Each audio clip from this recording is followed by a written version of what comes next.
أعوذ بالله من الشيطان الرجيم بسم الله الرحمن الرحيم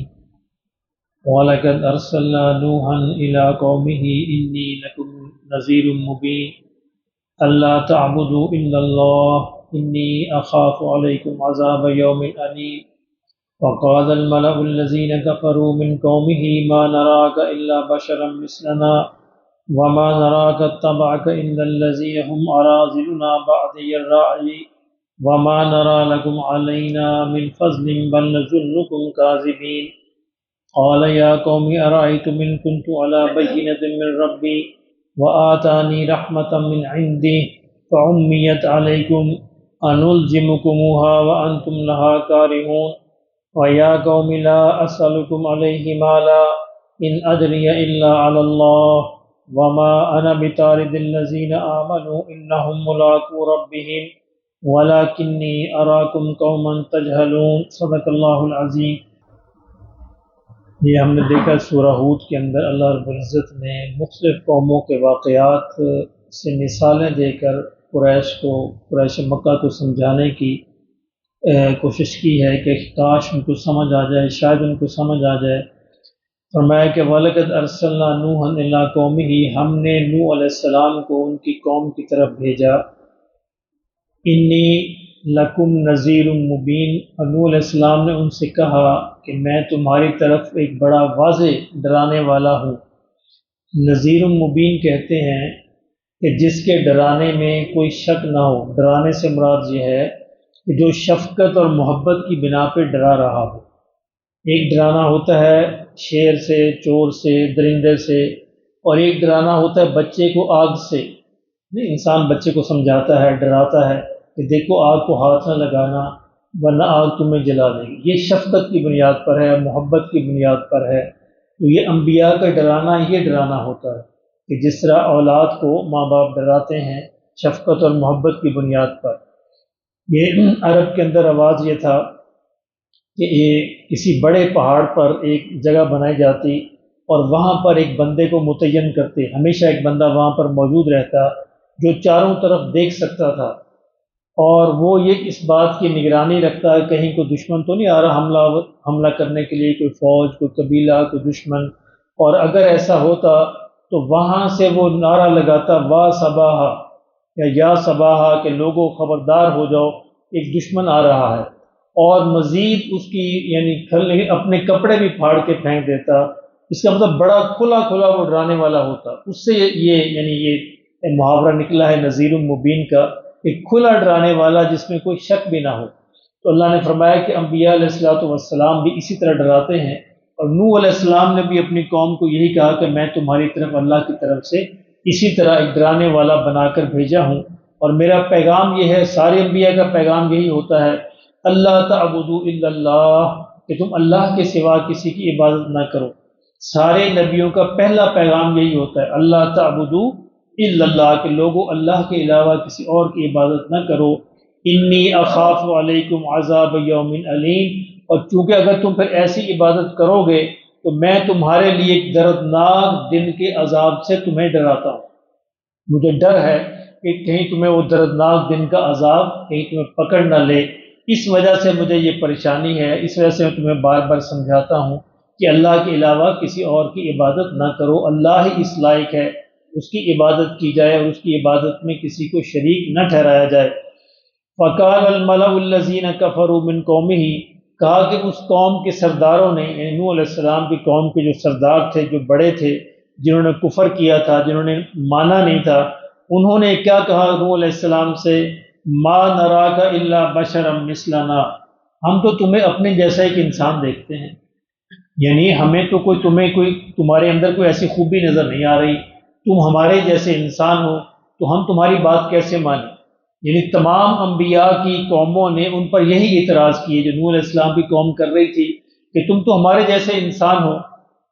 وما نراک اتبعک الا الذین هم اراذلنا بادی الرأی، اور ہم یہ دیکھتے ہیں کہ تمہاری پیروی کرنے والے معاشرے کے نچلے طبقے کے لوگ ہیں، اور ہمیشہ ایسے ہوتا ہے کہ انبیاء کو سب سے پہلے غریبوں نے مانا، جو بے سہارا تھے، غلام تھے، غریب تھے، بے کس تھے معاشرے کے اندر، انہوں نے مانا۔ نوح علیہ السلام کے معاملے میں بھی یہی معاملہ پیش آیا، تو قوم کے جو غریب لوگ تھے انہوں نے مانا، تو بڑے کہنے لگے تو قوم کے جو نچلے طبقے کے لوگ ہیں وہ تم کو بلا سوچے سمجھے مانے جا رہے ہیں۔ اب اس میں کیا ہے، وما نرا لکم علینا من فضل، اور ہم تمہارے اندر کوئی بڑائی بھی نہیں دیکھتے، تمہارے پاس کوئی مال بھی زیادہ نہیں، تم بڑے بھی نہیں، کوئی ایسا فضل تمہارے پاس نہیں، بل نظنکم کاذبین، تو ہمارا خیال یہ کہ تم جھوٹے ہو۔ اب یہ سب قوموں نے یہ اعتراض، سب نبیوں کی قوموں یہ تین اعتراض کرتی تھی۔ پہلا اعتراض کیا کرتی تھی کہ تم ہمارے جیسے انسان ہو، تو اللہ نے فرمایا کہ تمہارے جیسے انسان کو بھیجنا ہے نا ہم نے نبی بنا کر، تاکہ تم ان کی پیروی کر سکو۔ اگر کسی جن کو کسی فرشتے کو نبی بنا کر بھیجیں تو انسان اس کی پیروی نہیں کر سکتے، انسانوں میں سے نبی انسان ہی ہوں گے تاکہ لوگ اس کی پیروی کریں، لیکن لوگ اس مغالطے کے اندر مبتلا رہتے تھے کہ انسان نہیں آنا چاہیے، کوئی فرشتہ آنا چاہیے۔ اور دوسرا اعتراض بھی ان کا یہی ہوتا تھا جو نوح علیہ السلام کی قوم نے کہا کہ غریب لوگ جو ہیں تمہاری بات کو مان رہے ہیں، بڑوں کا مسئلہ یہ ہوتا ہے، ان کو اپنی سرداری کی فکر ہوتی ہے، چدراہٹ کی فکر ہوتی ہے، اگر ہم نے نبی کی بات مان لی تو ہماری سرداری چدراہٹ کا کیا بنے گا، وہ ہمیں چھوڑنی پڑے گی، اس لیے ہمیشہ پہلے غریب اس بات کو مانتے ہیں۔ اور تیسرا اعتراض ان کا یہ تھا کہ تم مالدار بھی نہیں ہو، تمہارے پاس اتنا مال بھی نہیں ہے، تم معاشرے کے اندر کوئی مشہور و معروف نہیں ہو، تو ہم تمہاری بات کیسے مانیں۔ تو یہ تین اعتراض ہمیشہ سے چلتے آئے اور نوح علیہ السلام کے بعد بھی چلتے رہے، اور نوح علیہ السلام کی قوم نے بھی یہی اعتراض کیے، اور ان کی بنیاد پر یہ کہا کہ ہم تمہیں جھوٹا سمجھتے ہیں معاذ اللہ۔ نوح علیہ السلام نے کیا کہا، قال یا قوم، اے میری قوم،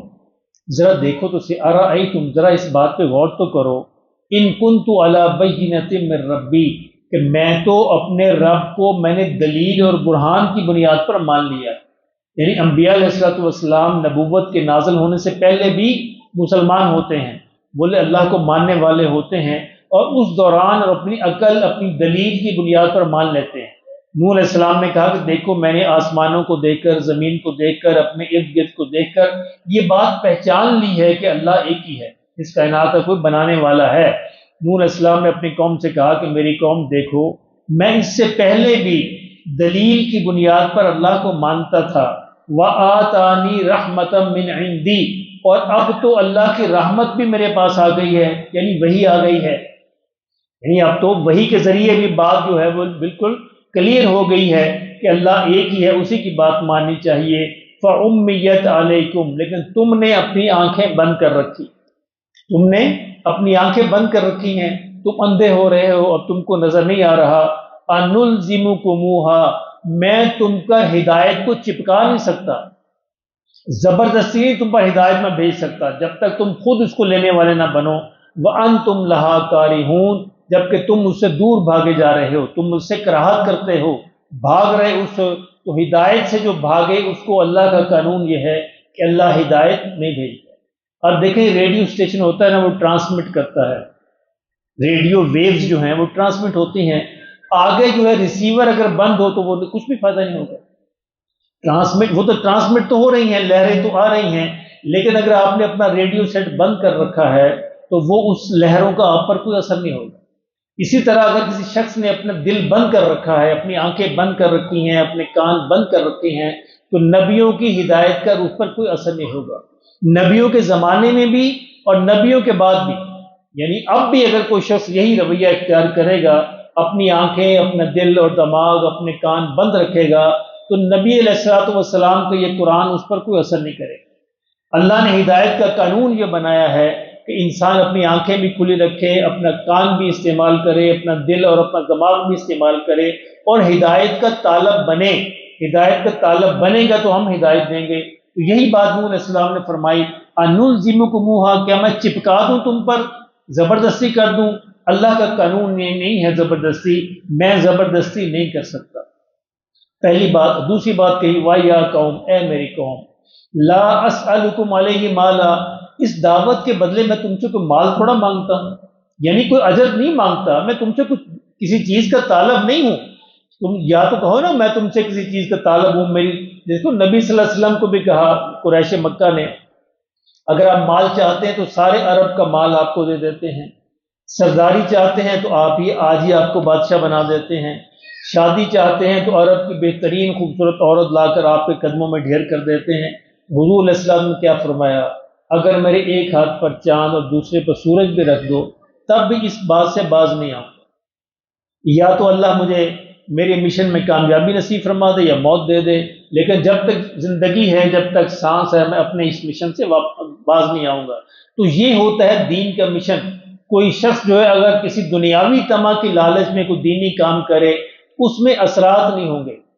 اثرات صرف اسی کے ہوں گے جو بغیر دنیاوی طمع کے، دنیاوی لالچ کے کام کرے گا، انشاءاللہ اللہ اس میں اثرات رکھتے ہیں۔ یہ انبیاء کی سنت یہی ہے، سارے کے سارے انبیاء دین کا کام کیا انہوں نے، نبی دین کا کام شروع کرتے ہیں تو کبھی ان کو کوئی طمع نہیں ہوتی، کبھی کوئی لالچ نہیں ہوتا، اس کے بدلے میں دنیا وہ طلب نہیں کرتے، تو پھر اللہ جو اس کے اندر اثرات ڈالتے ہیں۔ آج بھی جو شخص دین کا کام کرنا چاہے اس کے لیے ضروری ہے کہ وہ لوگوں سے مستغنی ہو جائے، کوئی امید نہ رکھے، کوئی طمع نہ رکھے، کوئی لالچ نہ رکھے، کسی اجر کا مطالبہ نہ کرے، اور کہے انبیاء کی طرح ان اجری الا علی اللہ، کہ میرا اجر تو اللہ ہی کے پاس ہے، میں نے اپنا اجر اللہ سے لینا ہے۔ اگر وہ اللہ سے لے گا تو انشاءاللہ پھر اللہ جو ہے اس کے لیے راستے کھول دے گا۔ تو نوح علیہ السلام نے بھی یہی کہا کہ اے میری قوم دیکھو تو صحیح، ایک تو یہ ہے کہ میں نے اللہ کو دلیل اور برہان کی بنیاد پہ مانا، دوسری بات یہ ہے کہ اللہ نے اب میرے پاس وحی بھی بھیج دی، اور تیسری بات غور کرو، میں تم سے کوئی مال کو اجر تھوڑا مانگتا ہوں، کوئی معاوضہ تھوڑا مانگتا ہوں، میں تو بغیر معاوضے کے تمہیں ایک ہدایت کی بات کرتا ہوں، ذرا اس پہ غور تو کرو۔ اور اگلی بات یہ کہی وما انا بطارد الذین آمنوا، اور تمہارا اگلا مطالبہ قوم کا یہ ہوتا ہے کہ یہ غریب تمہارے ارد گرد جو ہیں ان کو ہٹا دو، یہ معاشرے کے پس طبقے کے لوگ ہیں، یہ ہماری عزت کے خلاف ہے کہ ہم ان کے ساتھ بیٹھے۔ حضور کو بھی یہی مطالبہ کیا تھا، عبس وتولی ان جاءہ الاعمی، تو اللہ کو سخت غصہ آیا اس بات کہ یہ ممکن نہیں ہے کہ جو پہلے قبول کر چکے وہ پہلے ہیں، اب ان کا اجر کوئی نہیں لے سکتا، چاہے وہ غریب ہیں یا امیر ہیں جو بھی ہیں۔ یہاں بھی نوح علیہ السلام کی قوم نے یہ مطالبہ کیا، ان غریبوں کو اپنے پاس سے ہٹا دو، پھر ہم آ کے بیٹھ سکتے ہیں۔ انہوں نے نوح علیہ السلام نے فرمایا وما انا بطارد الذین آمنوا، میں ان ایمان والوں کو اپنے سے دور نہیں کر سکتا، انہم ملاقو ربہم، یہ لوگ تو اپنے رب سے ملنے والے ہیں اس ایمان کی حالت میں، پھر میرا کیا بنے گا اگر انہوں نے میری شکایت کر دی، ولاکنی اراکم قوما تجہلون، بلکہ میں دیکھتا ہوں کہ تم وہ قوم ہو جو جہالت کے اندر پڑے ہوئے ہو، اور یہ تو ایمان والے ہو گئے، اللہ نے ان کو ہدایت نصیب فرما دی۔ وَيَا قَوْمِ، اے میری قوم، مَن يَنصُرُنِي مِنَ اللَّهِ، اللہ اکبر، اے میری قوم اگر میں نے ان غریبوں کو اپنے آپ سے دور کر دیا تو اللہ کی پکڑ سے مجھے کون بچائے۔ یہ ہوتی ایمان کی قیمت، جو صحیح ایمان لے آتے ہیں پھر اللہ کو ان سے کتنا پیار ہو جاتا ہے۔ اللہ نے حضور سے بھی یہی کہا ان کو اپنے سے دور نہ کرنا، پہلا ان کا حق ہے۔ نوح علیہ السلام یہی کہہ رہے ہیں وَيَا قَوْمِ، اے میری قوم، مَن يَنصُرُنِي مِنَ اللَّهِ، میرے پاس پھر کون مدد کرے گا اللہ کی ہاں میری، ان ترکتہم، اگر میں نے ان کو دھتکار دیا، اگر میں نے ان کو دور اپنے سے ہٹا دیا، افلا تذکرون، کیا تم اس پہ غور نہیں کرتے، سوچتے نہیں، سمجھتے نہیں؟ غور کرو تمہیں میری باتیں سمجھ آ جائیں گی۔ اللہ پاک ہمیں بھی غور کرنے کی توفیق نصیب فرمائے۔